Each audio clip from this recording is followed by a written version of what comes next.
La Covid-19, la grande faucheuse, continue de faucher les entreprises, notamment les petites et moyennes entreprises, depuis son apparition.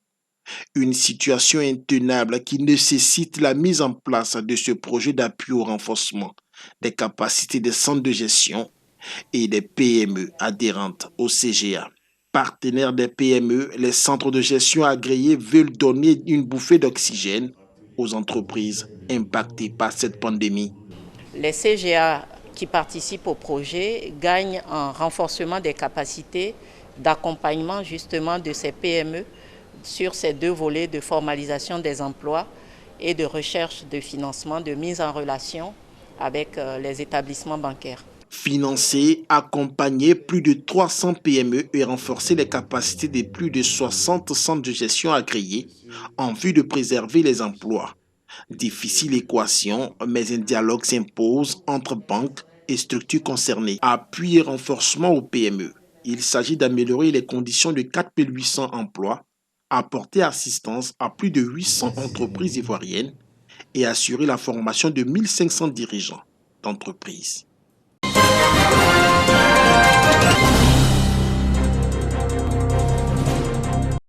L'Agence ivoirienne de presse est la première agence de presse d'Afrique de l'Ouest francophone. La signature de ce protocole d'accord avec l'Autorité nationale de régulation des marchés publics, l'ANRMP, s'inscrit dans sa stratégie de communication et de développement des relations professionnelles. Ainsi, l'AIP assure à l'ANRMP la mise à disposition de son fil d'information nationale et internationale. Cette convention va nous permettre justement de communiquer sur l'ANRMP, informer sur nos activités. Et l'un des points essentiels de notre mandat, c'est la formation et l'information des acteurs. Donc nous passerons par cette agence lead de l'AIP pour communiquer toutes les informations concernant la régulation en Côte d'Ivoire. Grâce à l'AIP, je pense que tout ça, ça va dans le cadre de la bonne gouvernance. Ainsi, les Ivoiriens seront informés grâce à la couverture effectuée par les réseaux de l'AIP, tant à Abidjan qu'à l'intérieur du pays, de tout ce qui concerne la régulation des marchés publics.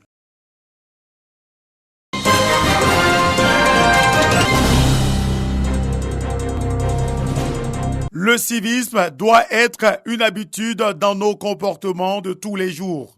La jeunesse et les élèves de Côte d'Ivoire doivent changer de comportement pour aboutir à des Ivoiriens nouveaux. C'est l'objectif du réseau pour la promotion du civisme en Côte d'Ivoire. Les responsables de cette organisation non gouvernementale font de l'école une cible particulière.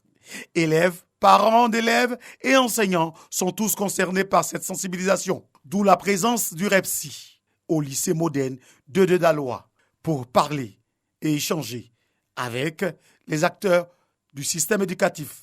On ne peut pas vouloir être médecin, on ne peut pas vouloir être professeur et griller les cours. On ne peut pas vouloir être docteur et griller les cours. On ne peut pas vouloir être ceci et faire insulter son professeur. Un message qui a retenu l'attention de tous.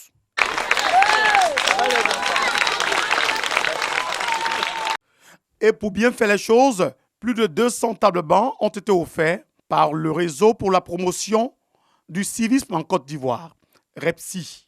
En plus, la clôture réhabilitée pour éviter la divagation d'animaux domestiques au sein de l'établissement.